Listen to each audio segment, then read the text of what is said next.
Bhojpuri industry की खूबसूरत अभिनेत्री अक्षरा सिंह का एक धमाकेदार सॉन्ग आने वाला है, जिसके बारे में आज की इस वीडियो में चर्चा करने वाले हैं। गाने का बोल है बाबू काबू में रहो। इसी गाने के बारे में आज की इस वीडियो में आपको बताने वाले हैं कि इस गाने को कब और किस यूट्यूब चैनल के माध्यम से रिलीज किया जाएगा और इस गाने में अक्षरा सिंह के साथ कौन से अभिनेता दिखाई देने वाले हैं।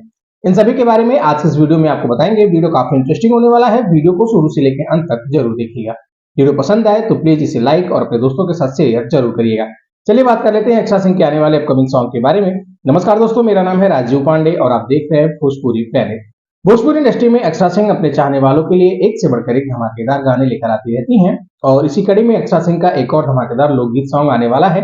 गाने का बोल है बाबू काबू में रहो। इस गाने का पोस्टर रिलीज कर दिया गया है, जिसको आवाज दिया है खुद अक्षरा सिंह ने। इस गाने को लिखा है यादव राज ने, वहीं से संगीत से सजाया है विकी वॉक्स ने।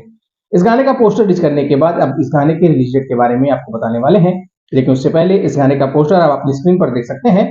इस गाने में अक्षरा सिंह के साथ अभिनेता विशाल सिंह एक बार फिर से अक्षरा सिंह के साथ इस गाने में दिखाई देने वाले हैं। चलिए जान लेते हैं अक्षरा सिंह और विशाल सिंह पर फिल्माया गया सॉन्ग बाबू काबू में रहो को कब रिलीज किया जाएगा। तो आपको बता दें कि अक्षरा सिंह के आने वाले इस अपकमिंग लोकगीत सॉन्ग को कल यानी 23 फरवरी को सुबह 6:15 पे इस धमाकेदार ऑडियो वीडियो सॉन्ग को तड़का म्यूजिक भोजपुरी के यूट्यूब चैनल के माध्यम से इस अपकमिंग सॉन्ग को रिलीज किया जा रहा है। आप सभी अब अक्षरा सिंह के आने वाले इस गाने के बारे में क्या कहना चाहेंगे, अपनी राय कमेंट बॉक्स में प्लीज लिखकर जरूर बताइएगा। ये वीडियो आपको कैसी लगी इसके बारे में भी लिखना ना भूलिएगा। बाकी भोजपुरी जगत से जुड़ी ऐसी और भी तमाम खबरें देखने और सुनने के लिए प्लीज हमारे चैनल को सब्सक्राइब करके बेल नोटिफिकेशन जरूर ऑन कर लीजिएगा। शुक्रिया।